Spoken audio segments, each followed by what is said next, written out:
Escuchemos el mensaje que dirige el licenciado Andrés Manuel López Obrador, presidente constitucional de los Estados Unidos mexicanos.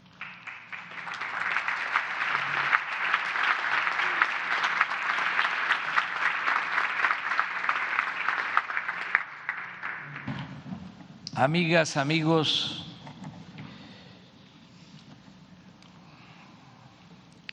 ciudadano gobernador de Querétaro, Mauricio Curi,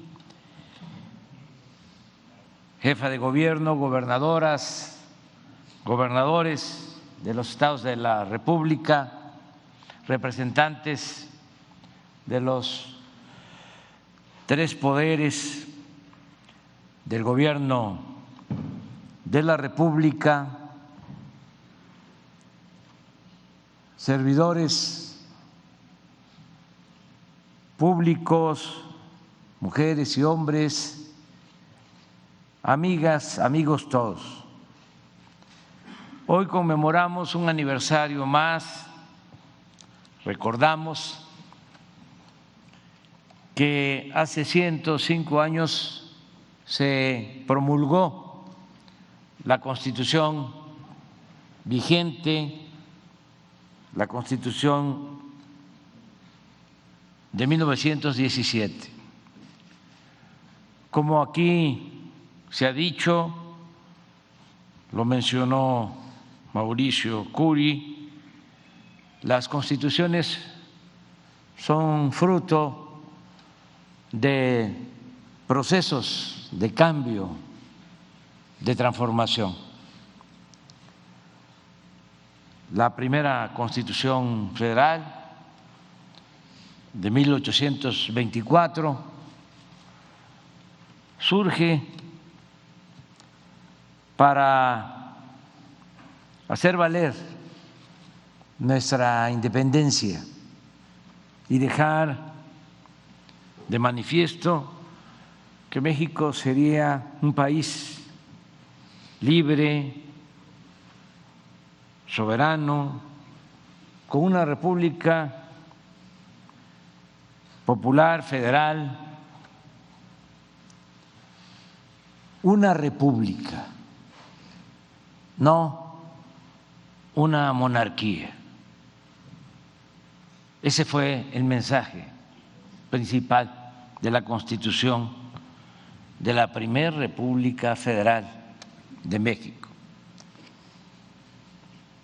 La segunda gran Constitución fue la de 1857 y tuvo como propósito separar al poder civil de el poder clerical. Es esa Constitución fruto de un movimiento liberal.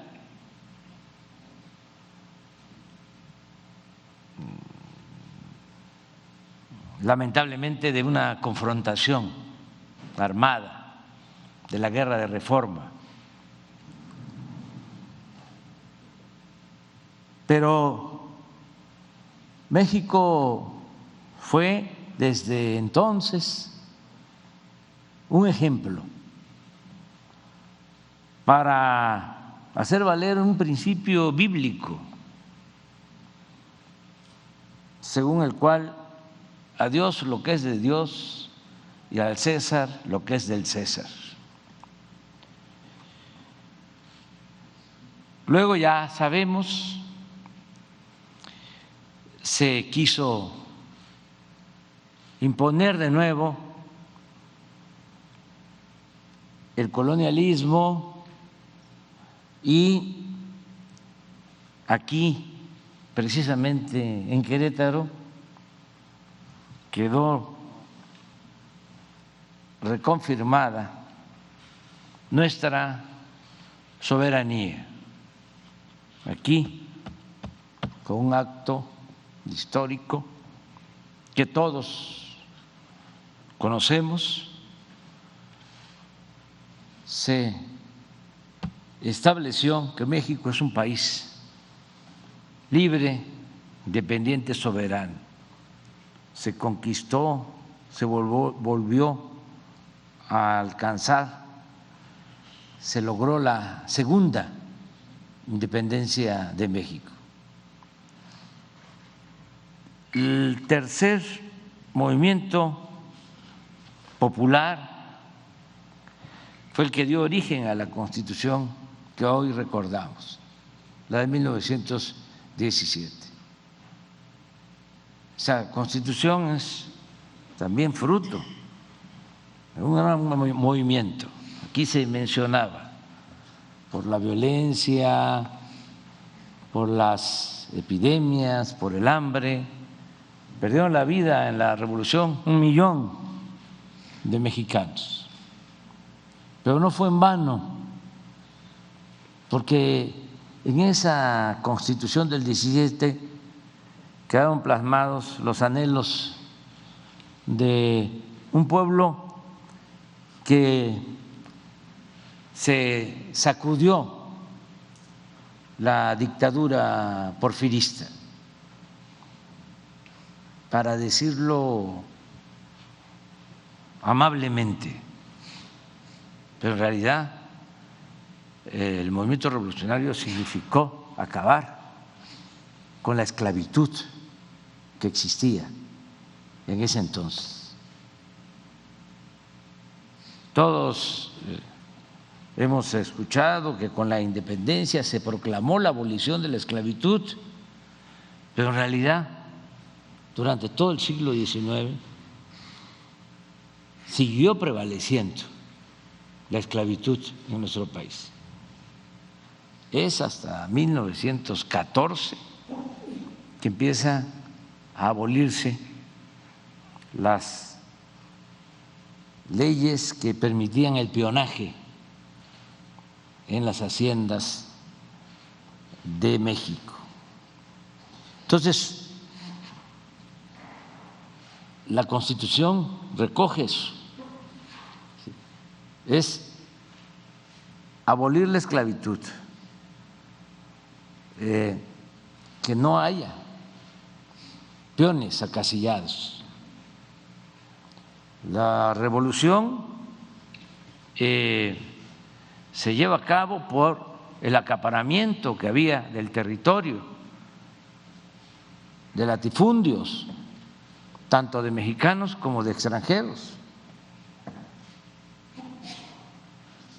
El porfiriato, y eso no hay que olvidarlo,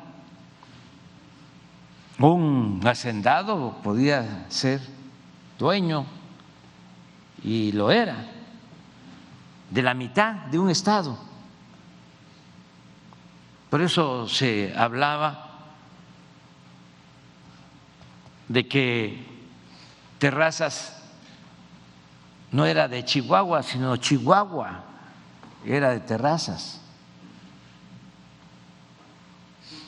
Y dominaban los hacendados. Por eso fue el movimiento zapatista, porque los dueños de la hacienda del hospital cada vez invadían más las tierras comunales de Anenecuilco, de Morelos. Una vez escribieron los dirigentes de Anenecuilco al gobernador que estaba impuesto por los hacendados, pidiéndole que interviniera porque les estaban invadiendo sus tierras. La respuesta del hacendado, porque la carta se la envió el gobernador, la respuesta fue: dígale a los de Anenecuilco que si quieren sembrar, que lo hagan en macetas. Así surge el movimiento zapatista. Lo mismo en el caso de las grandes injusticias por las condiciones de opresión a los obreros.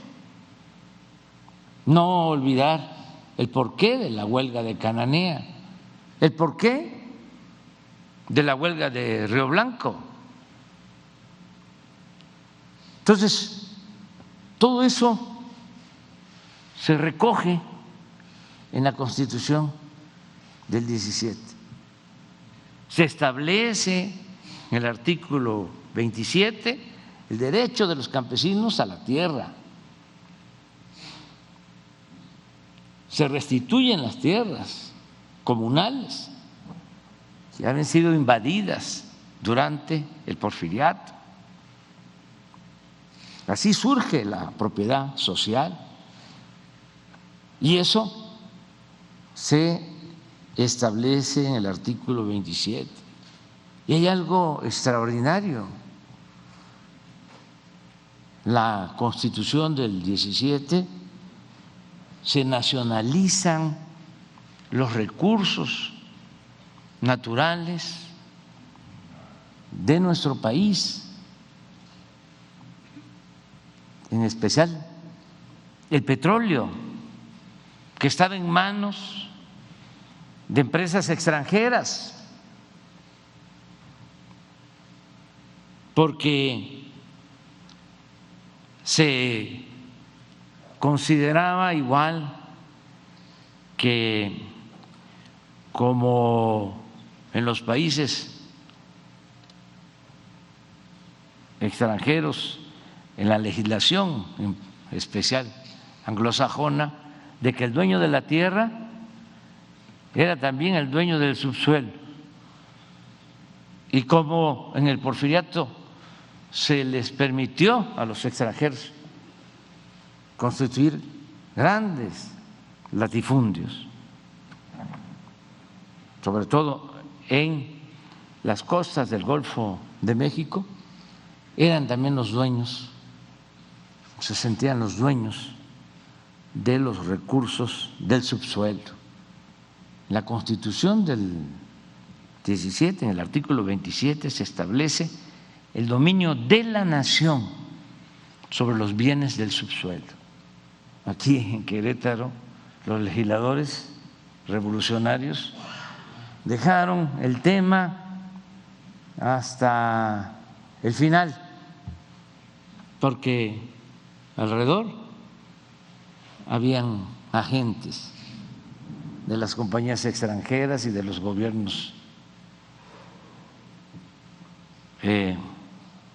de otros países pendientes de la decisión que se iba a tomar aquí. Casi no se dio tiempo, pero eso es importante recordar a Venustiano Carranza y a los legisladores. Y se presenta la iniciativa al Pleno para que los recursos de la nación, los recursos del subsuelo fuesen de la nación, y se aprueba. Y ya no hay tiempo. Y empiezan los telegramas al extranjero de lo que había sucedido. Eran tantos los intereses que tuvieron que pasar pues más de 2 décadas, del 17 al 38, para que pudiese llevarse a la práctica, para que dejara de ser letra muerta el artículo 27 en materia de petróleo, porque ni siquiera se permitía hacer la ley reglamentaria. Por eso fue también una decisión patriota del general Cárdenas en 1938 para expropiar el petróleo. Todo esto es lo que recordamos el día de hoy.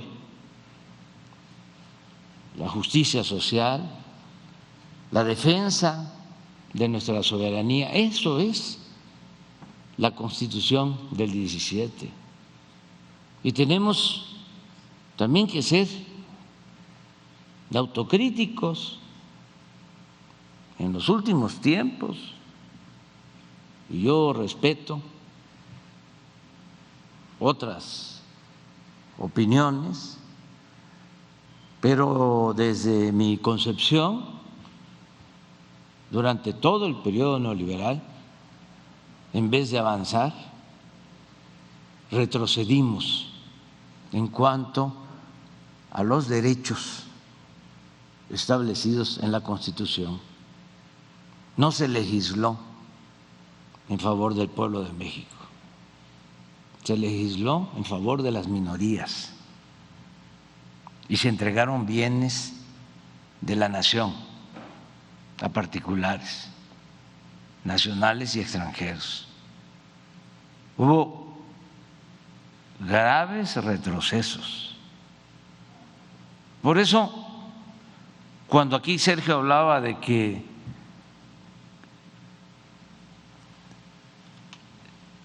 se hacía necesaria después de nuestro triunfo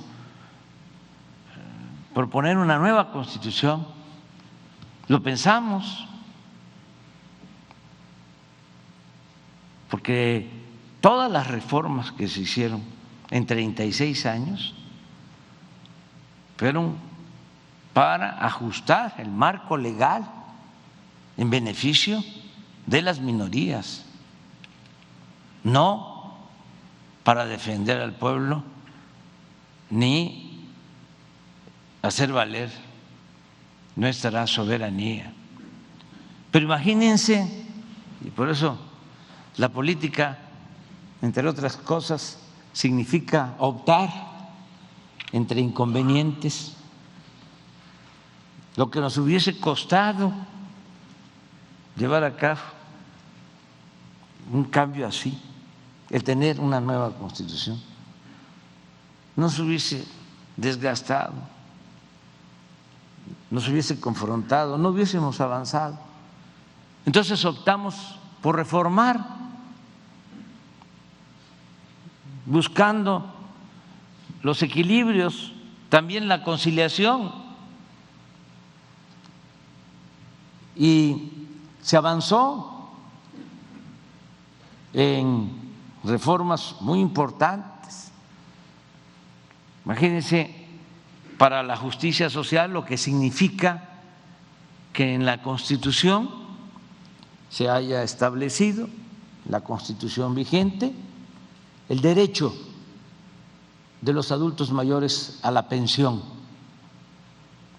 el derecho a la pensión para niñas, niños con discapacidad,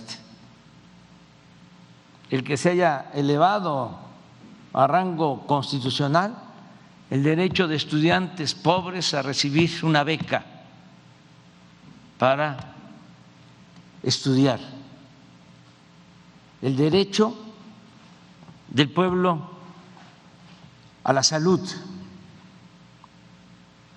que esto se haya logrado al reformar el artículo 4 constitucional.